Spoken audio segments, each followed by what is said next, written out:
శ్రీరామ్. ఇగోండి వరి పంట చూడండి ఎంత బాగుందో. ఇగోండి గింజలు, ధాన్యం గింజలు.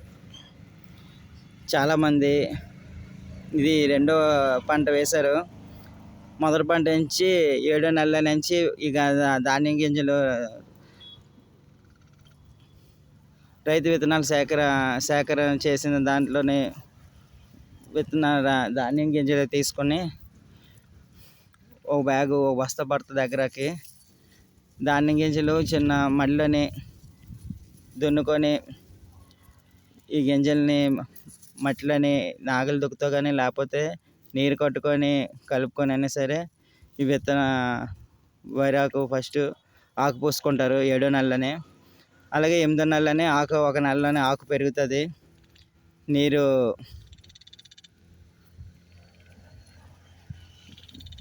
వర్షం నీరు కానీ అలాగే బోర్ నీరు కానీ కొంచెం ఈ ఆకుకి అందితే వెంటనే 7 నెలల ఈ ఆకు 1 నెలలోనే ధాన్యం గింజలతో ఆకు పెరుగుతుంది.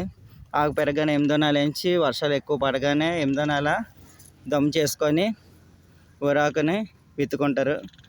8వ నెల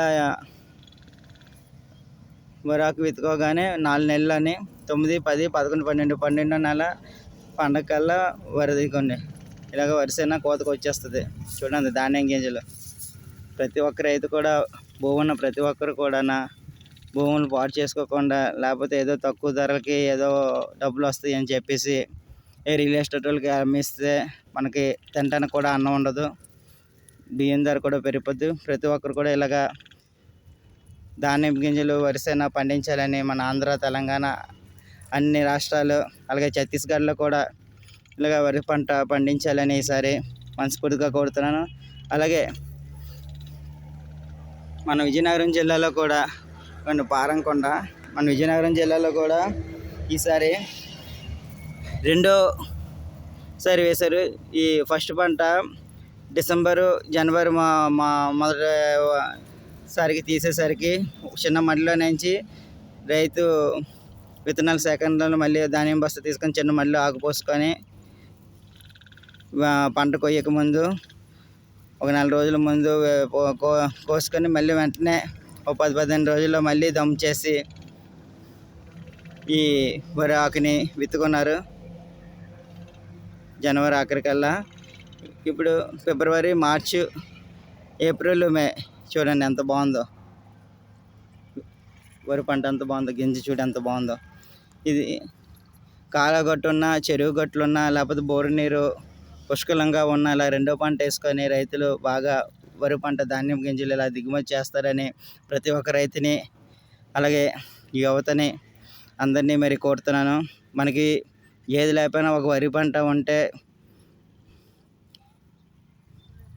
తినడానికి ధాన్యం, బియ్యం అనేది దొరికి ఎలాగైనా బతకచ్చు. అలాగే ప్రతి ఒక్కరు కూడా ఇలా వరి పంట వేయాల్సిందిగా రెండోసారి కూడా మొదటిసారి, రెండోసారి వేయవలసిందిగా మరి ప్రతి ఒక్కరిని కోరుతున్నాను. చూడండి ఎంత బాగుందో. కళ్ళతో చూసినంత మేర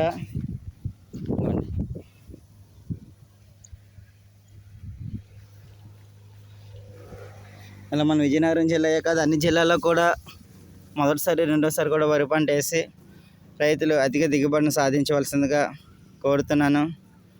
అలాగే ప్రభుత్వం ఏదో ఇస్తుంది, మనకేదో చేస్తుందని పెట్టుకుంటే అది అంతా మన ఆశ నిరాశ అవుతుంది. మన రైతులు మన కష్టంతోనే మనం వ్యవసాయం చేసి ఇలా ధాన్యం గింజలు పండిస్తే 10 మందికి అన్నం పెట్టేవాళ్ళం అవుతాము. మనకు కూడా కడుపు నిండా అన్నం సమకూరుతుంది. అలాగ ఆలోచించి ప్రతి ఒక్క రైతు కూడా మరి వ్యవసాయం చేయవలసిందిగా మరి కోరుతున్నాను. అలాగే ప్రతి రైతు కూడా ఇవ్వండి చూడండి ఎంత పుష్కలంగా వచ్చాయో. ప్రతి ఒక్క రైతు కూడా ఇలాగా 7 నెలల ఆకు విత్తుకొని 8వ నెల 7 నెల నారు పూసుకొని ధాన్యం గింజలతో 8వ నెల ఆకు విత్తుకుంటే 12వ నెల కల్లా డిసెంబర్ కల్లా 20 వరి పంట కోతకు వచ్చేస్తుంది. అలాగే 1 నెల ముందు చిన్న మడిలోని మళ్ళీ ధాన్యం సేకరించి రైతు విత్తనాల కేంద్రాలు సేకరించి ధాన్యం ఒక బస్తా ధాన్యం ఎకరాకి మళ్ళీ ఆకు విత్తుకుంటే మళ్ళీ జనవరి ఆఖరికల్లా విత్తుకుంటే ఇగోండి ఇలా మే ఆఖరికల్లా మళ్ళీ రెండో దశ పంట వరి పంట అందరికీ అన్నం ధాన్యం పుష్కలంగా, ధాన్యం అన్నం అందరికీ పుష్కలంగా దొరుకుతుంది, అందరూ చక్కగా తినచ్చు. ప్రతి ఒక్క రైతు కూడా ఇలాగా వ్యవసాయం చేసి అధిక దిగుబడిని సాధించవలసిందిగా ప్రతి ఒక్క రైతుని కోరుతున్నాను. చూడండి, ధాన్యం పంట కళ్ళుతో చూసినంత మేర దూరంగా నా ధాన్యం పంట ఉంది.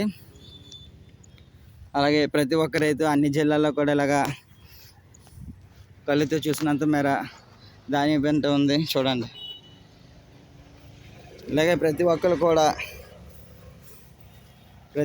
కూడా రైతులు వ్యవసాయం చేసి ధాన్యం గింజలు, అన్నం అలాగే యువత సమకూర్చాలని, అలాగే యువత కూడా అందరూ వరి విత్తనం విత్తేటప్పుడు అలాగే ప్రతి ఒక్కరూ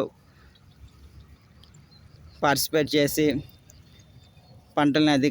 యువత అందరూ పార్టిసిపేట్ చేసి పంటలను అధిక దిగుబడి చేయాలని కోరుతూ మన విజయనగరమే కాకుండా మన ఆంధ్రప్రదేశ్ అన్ని జిల్లాలు, తెలంగాణ అలాగే ఈసారి ఛత్తీస్గఢ్లోని కూడా ఇలా ధాన్యం పంట పండాలని కోరుతూ మరి సెలవు తీసుకుంటున్నాను. Thank you.